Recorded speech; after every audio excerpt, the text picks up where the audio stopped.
Bismillahirrahmanirrahim. Alhamdulillahirabbil alamin. Wassalatu wassalamu ala asyrafil anbiya wal mursalin Sayyidina Muhammadin wa ala alihi wa sahbihi ajma'in.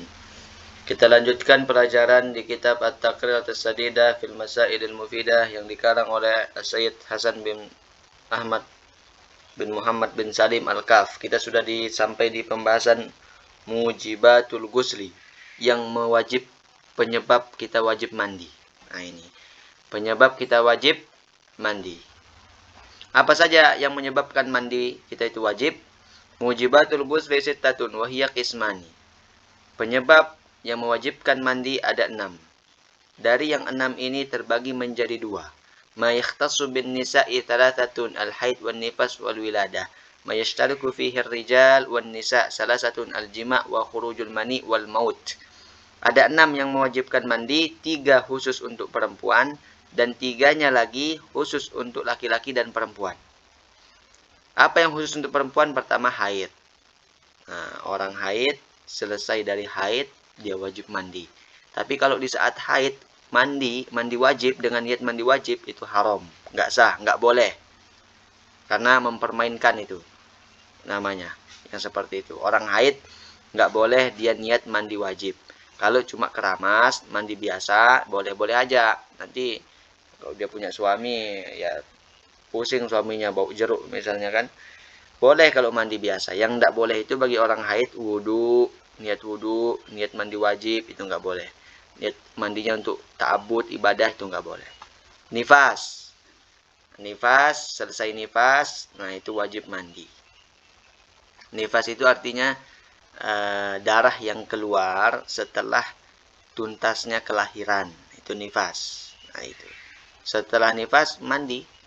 Kemudian melahirkan wajib mandi. Melahirkan bayi atau bakal bayi, misalnya keguguran, tetap wajib mandi. Atau melahirkan dengan cara normal atau tidak normal, misalnya normal lewat yang biasanya, yang tidak normal misalnya sesar, itu juga wajib mandi yang seperti itu. Nah, itu.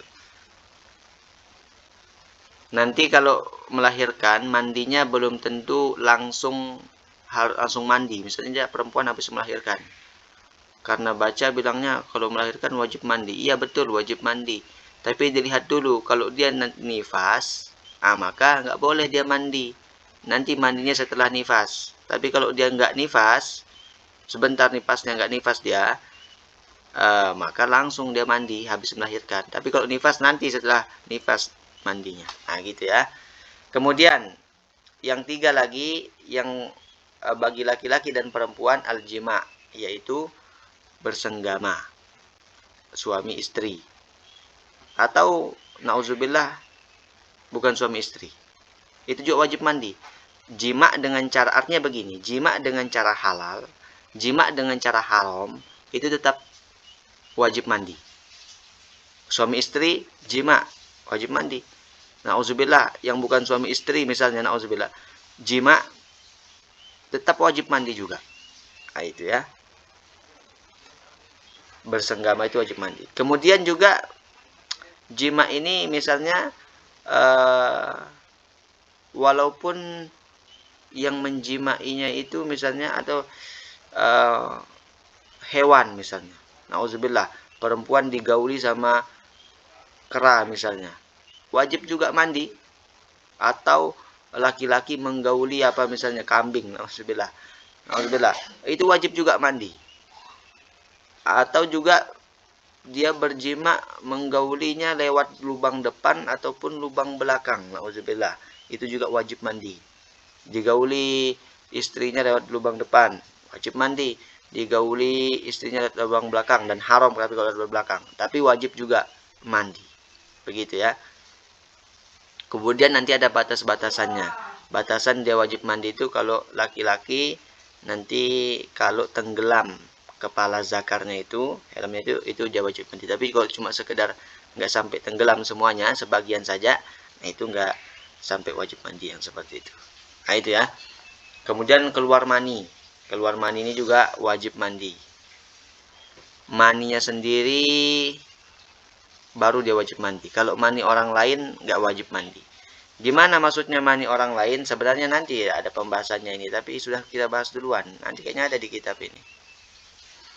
Mani orang lain artinya, nanti dah kita bahas. Nanti ada di sini. Nanti kita lihat ya. Keluar mani ini wajib mandi.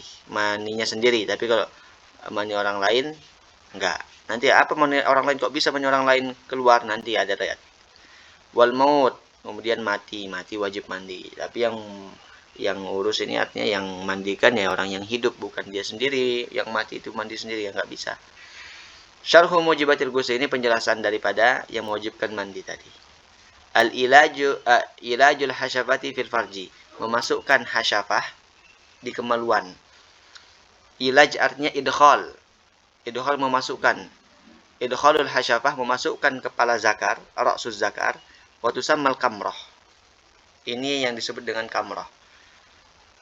Kemudian wadhabitul farji, batasan farji. Yang disebut farji itu apa sih? Kullu ma yusamma farjan, setiap yang setiap kemaluan sudah, setiap kemaluan. Setiap kemaluan sawaun akana kubulan amduburon. Baik itu bagian depan maupun belakang, itu namanya farji juga. Min adamiyin aw ghairihi, baik dari manusia atau binatang atau hewan. Hayyin aw mayitin, orang yang hidup maupun orang yang mati. Artinya kalau perempuan digauli sama hewan, seperti tadi penjelasan yang tadi, atau laki menggauli hewan, na'udzubillah, maka wajib juga mandi. Orang yang hidup maupun orang yang mati. Kalau misalnya perempuan, kemudian digauli sama suaminya yang sudah mati. Gimana artinya digauli sama suaminya yang sudah mati? Artinya ada ceritanya dulu. Begini. Dia punya suami, suaminya mati. Tapi itunya masih hidup, kemaluannya masih hidup.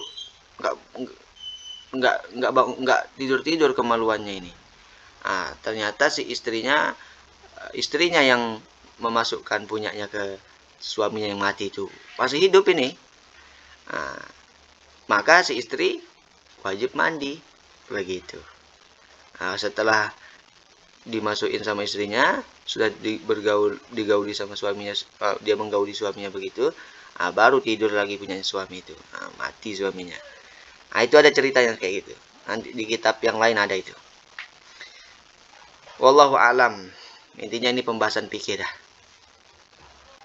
Kemudian kama qala sahibu safati zubat, sebagaimana yang dikatakan oleh Imam Ibnu Ruslan dalam zubatnya, mujibuhul maniyu hina yakhruju wal mautu wal kamratu haitsu tulaju farjan walau maitan bila iadah wal haidu wan nifasu wal wiladah.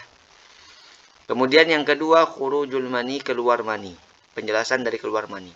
Fal maniyu la yujibul gusta illa idza baraza ay kharaja. Falau baqiyal maniyu fi qasbatiz zakar fala yajibul guslu.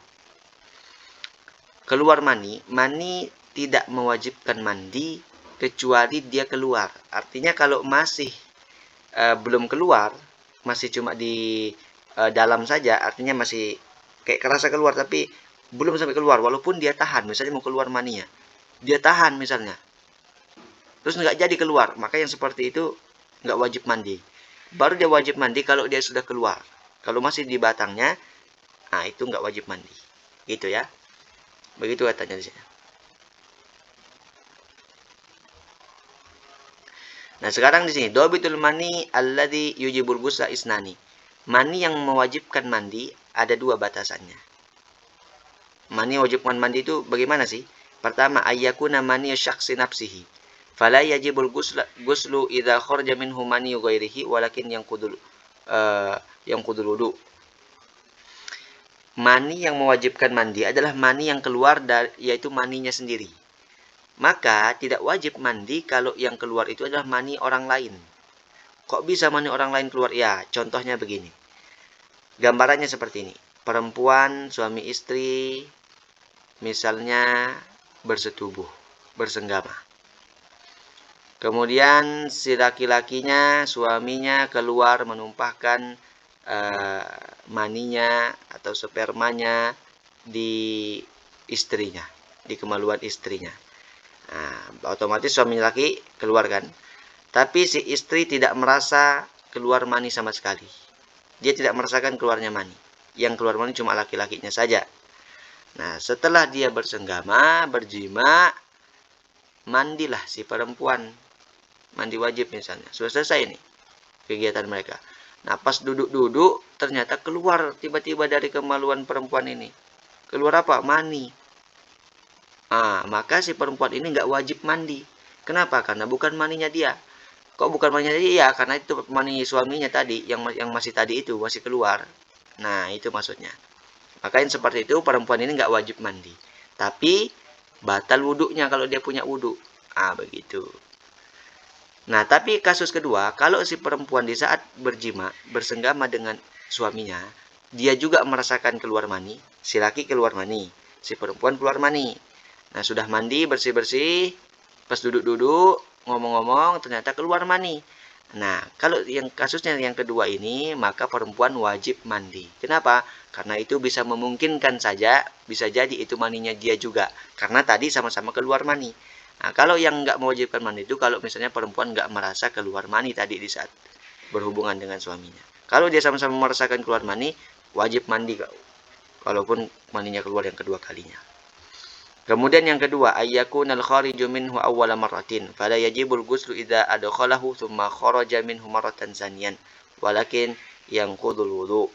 Baru mani itu mewajibkan mandi kalau dia yang pertama kali keluar. Kalau dia masukkan lagi, kemudian keluar lagi untuk yang pas kedua kalinya, maka itu nggak wajib mandi. Tapi batal wudhunya. Batal wudhunya. Keluar, dimasukkan lagi, aduh. Nah, itu. Pas keluar kedua kalinya nggak wajib mandi. Yang pertama kali keluar itu yang wajib mandi. Dia masukkan lagi. Nah, itu. Nanti kita lihat perbedaan antara mani, mazi, dan wadi. Al-farqu bainal mani wal mazi wal wadi. Nanti kita lihat ya, sampai sini dulu.